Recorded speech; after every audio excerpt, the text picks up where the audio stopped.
about retail food establishment licensing requirements in a meat establishment. This is part one of a four-part series to help meat establishment operators understand the requirements for operating a retail food establishment.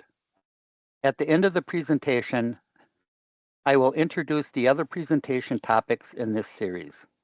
My name is James Kaplanek. I'm the section manager for the Retail Food and Recreational Program section for the Department of Agriculture, Trade, and Consumer Protection. I'm also joined today by Kara Pahola and Kara Paul, who are retail technical specialists for the retail program.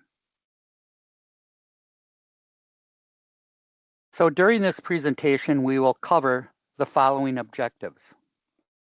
What type of license do I need? When do I need a meat establishment license? And what are the exemptions from that license? When do I need a retail food establishment license? And what are those exemptions? And when do I need both licenses? So for more questions concerning the meat establishment licenses, I'm going to turn this over to Carrie. Thanks, Jim. As Jim said, we are first going to begin by discussing a meat establishment license. So when does an establishment require a meat license? A meat license is required if the following definition is met. That establishment is a permanent or mobile plant or premises where products such as meat or poultry products for human consumption are processed for entering commerce or wholesale, or where meat or poultry processing services are provided. This is also known as custom processing. There are two types of meat establishments. The first type, which you typically hear about, is going to be the official inspected establishment. These establishments produce products that can be sold, again, into commerce. The second is a custom processing meat establishment that processes meat or poultry as a service to the animal owner or service recipient. Meat or poultry products must be labeled as either with the marks of inspection. This can be retailed or wholesaled and would be with the official inspected establishment, or it will be labeled as not for sale or not inspected in your custom processing establishment. What about those exemptions that Jim talked about? Well, let's cover some meat establishment license exemptions. These would fall under 55.032. So there are license exemptions under Wisconsin Administrative Code if the following is met. The establishment is a USDA inspected establishment, or the establishment conducts mobile custom slaughter or mobile custom processing operations, or the establishment conducts the custom slaughter or custom processing of custom game animals or captive game birds. Those are typically what you can see, bird farms, we like to call them here in Wisconsin. Other exemptions include a person slaughtering and processing poultry produced on that person's farm, provided all of the following apply. First, the person slaughters and processes no more than 1,000 poultry per year. Second, the person slaughters, processes, and sells the poultry at the farm where they are produced. And third, the person clearly and conspicuously labels each package or container of poultry meat with the person's name and address, and of course, the words "not inspected."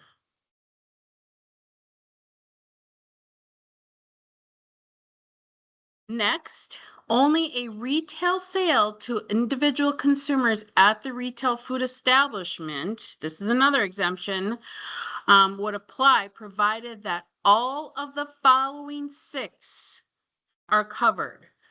First, the retail food establishment is not engaged in slaughter operations that are amenable to inspection. Examples would be beef or pork.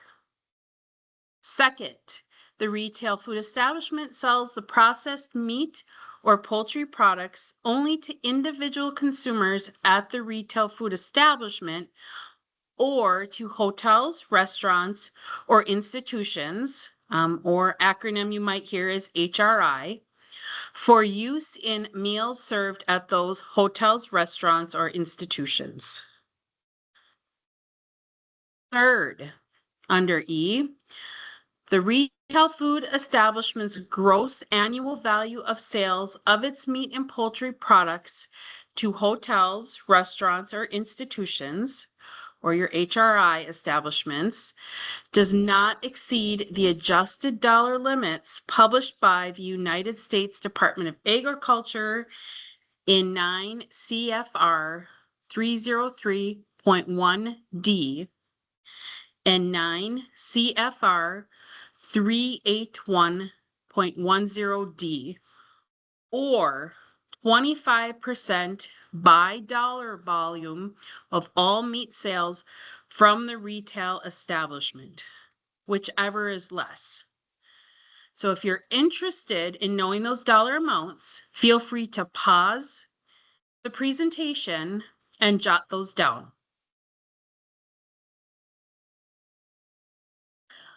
Fourth, the retail food establishment receives meat only from meat establishments licensed under this section or inspected by the USDA or the U.S. Department of Agriculture. Fifth, the operator of the retail food establishment does not sell to any person other than an individual consumer any meat or poultry product that is cured, canned, or cooked at the retail establishment. And finally, number 6, the operator of the retail food establishment does not sell to any person other than an individual consumer any meat or poultry product made by combining meat from different animal species at the retail establishment. All right, I'm now going to turn it over to Kara. Thanks, Carrie. Now I will discuss retail food establishment licenses. When do I need to obtain a retail food license? A retail food establishment license is required when you sell food or food products directly to any consumer only for the consumption by the consumer or the consumer's immediate family or non-paying guests. There are currently 7 different retail food establishment license types. Retail food establishment not serving meals, retail food establishment serving meals, vending machines, micro markets, mobile or transient retail food establishment not serving meals, mobile or transient retail food establishment serving meals, and a retail food establishment serving prepackaged meals only.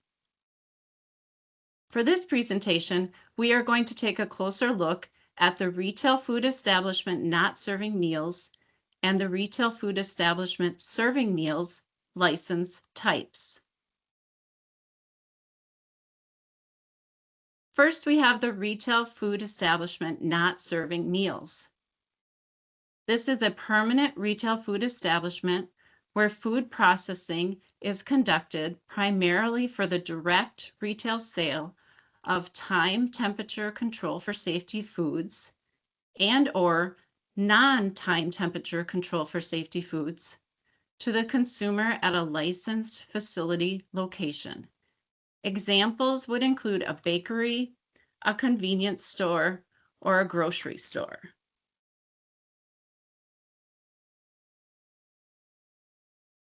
A retail food establishment serving meals is a permanent retail food establishment operating as a restaurant, but it includes any building, room, or place where meals are prepared, served, or sold to the general public, and all places used in connection with that building, room, or place. Some examples include restaurants, bars and grills, buffets, and fast food establishments. A common question that we receive is, if I have a meat license, do I also need a retail food license? A licensed meat establishment is required to obtain a retail food license from DADCAP or a DADCAP agent if they do any of the following. If the meat establishment prepares, serves, or sells any meal type items, such as a cooked hamburger, grilled brats, cooked chicken, with or without any additional sides, then a retail food establishment license is required. If a meat establishment processes or prepares any meat products for sale at retail without the mark of inspection, for example, snack sticks are made and labeled for retail sale without the mark of inspection from that establishment, then a retail food license is required. There are a few other activities that may require a retail food license in a meat establishment. These include the preparation and sale of deli items, such as packaging salads, slicing deli meats, packaging spices, or sauces. Also, selling a time temperature control for safety food that is produced on site or acquired from another licensed vendor, such as cheese, milk, or frozen pizza, may trigger the requirement for a retail food license.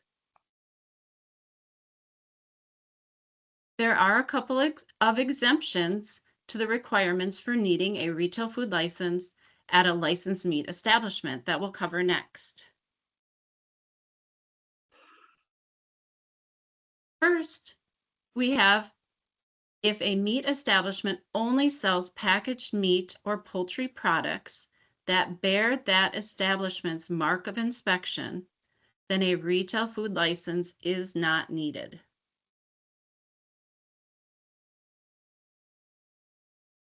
The other exemption is if a licensed meat establishment sells only non-time temperature control for safety packaged foods and/or whole unprocessed fresh fruits or vegetables and does not engage in food processing, then a separate retail food license is not needed. For example, the licensed meat establishment sells candy bars and soda or farm fresh unprocessed produce, then they would be exempt from needing a retail food license. Carrie will now discuss the department's enforcement actions. Thank you, Kara.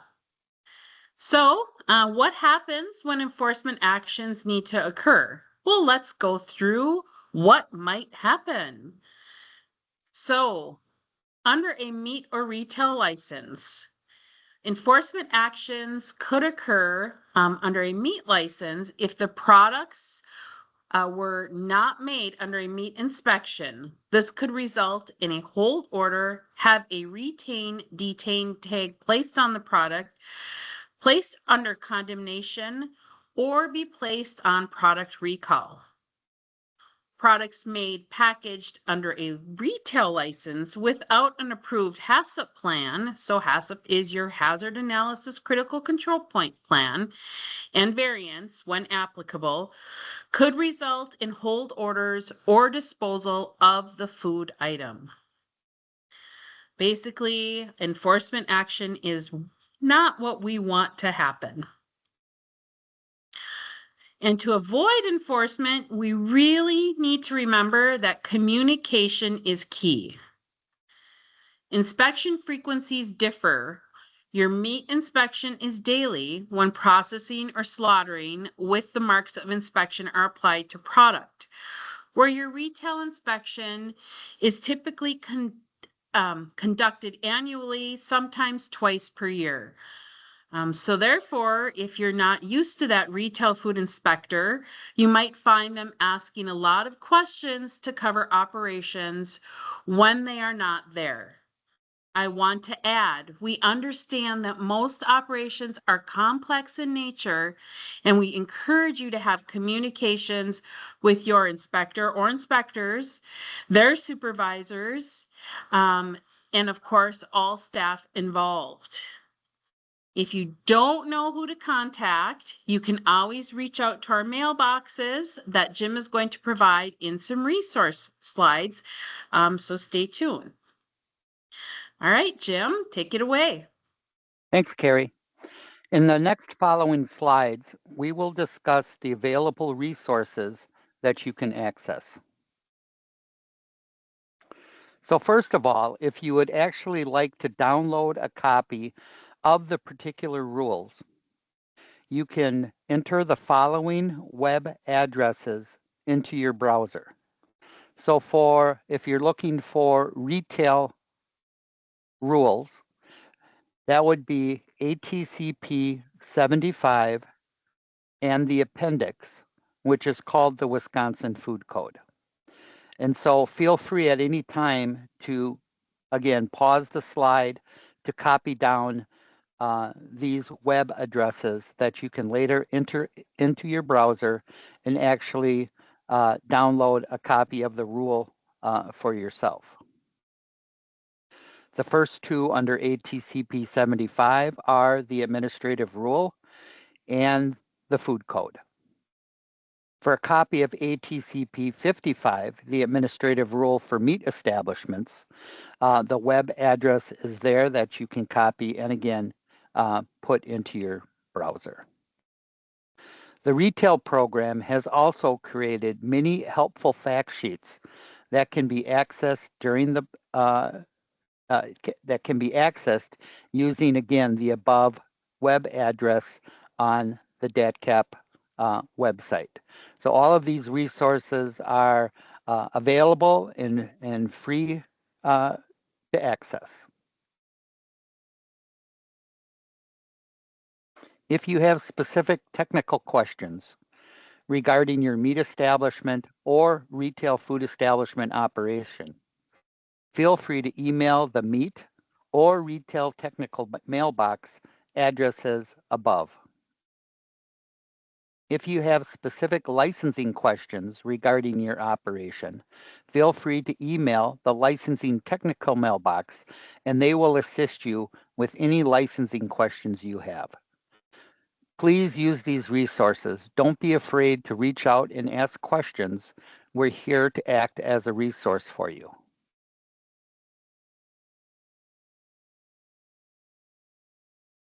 And also, don't forget to check out the other trainings in this series.